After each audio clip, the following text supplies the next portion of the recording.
अभी आप सुन रहे हैं सुमन मलंगिया एंटरटेनमेंट को। डीजे सुमन मलंगिया।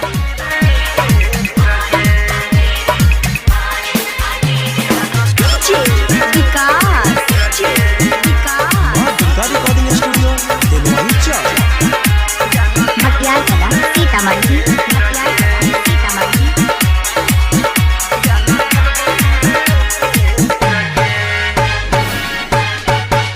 तोरा खेत में गरबी केट गे जानो खलबो क्रिकेट गे।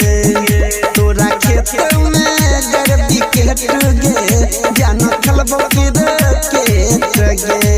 ये सिंगल लो लेबो सिक्स लगा देबो, ये सिंगल ले लेबो सिक्स लगा देबो, रोजे खिलाइबो चॉकलेट गे।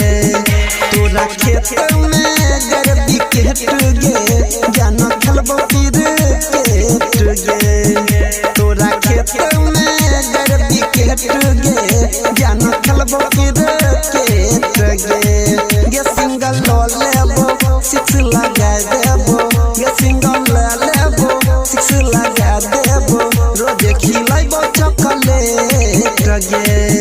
तोरा खेत में गरबी केट गे जानो खलबो क्रिकेट गे।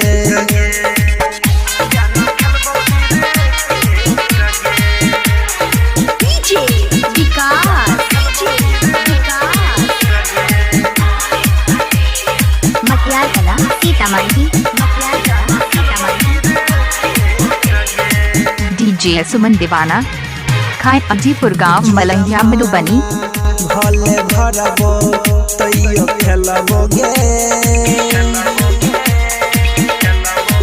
जे जुरा माना भले भरबो तैयो खेलबो गे।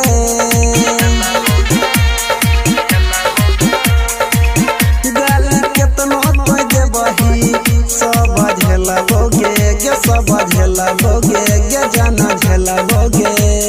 ये तने बता दे पीछो तोरा छोड़ी जमीन के रेट गे।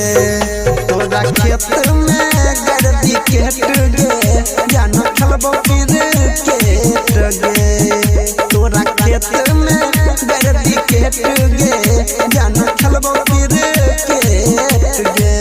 ये सिंगल लो लेबो सिक्स लगा देबो, ये सिंगल ले लेबो सिक्स लगा देबो, रोजे खिलाइबो चॉकलेट गे। तोरा खेत में गरबी केट गे जानो खलबो क्रिकेट गे। सुमन मलंगिया सुमन मलंगिया सुमन मलंगिया। मां दुर्गा रिकॉर्डिंग स्टूडियो मटियाला सीतामढ़ी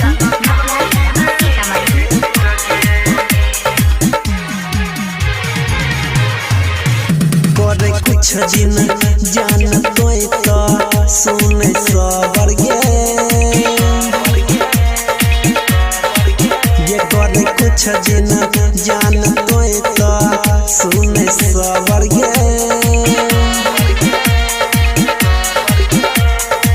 छोटे छोटे बंडरी के करबो ना भर गे, गे जान ना भर गे, गे जान ना भर गे।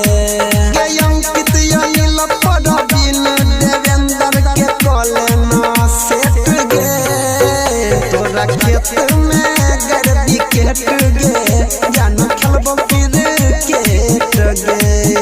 तोरा खेत में गरबी केट गे जानो खलबो क्रिकेट गे। ये सिंगल लो लेबो सिक्स लगा देबो, ये सिंगल ले लेबो सिक्स लगा देबो, रोजे खिलाइबो चॉकलेट गे। तोरा खेत में गरबी डीजे सुमन मलंगिया मधुबनी। डीजे सुमन मोबाइल नंबर 8882452308 है।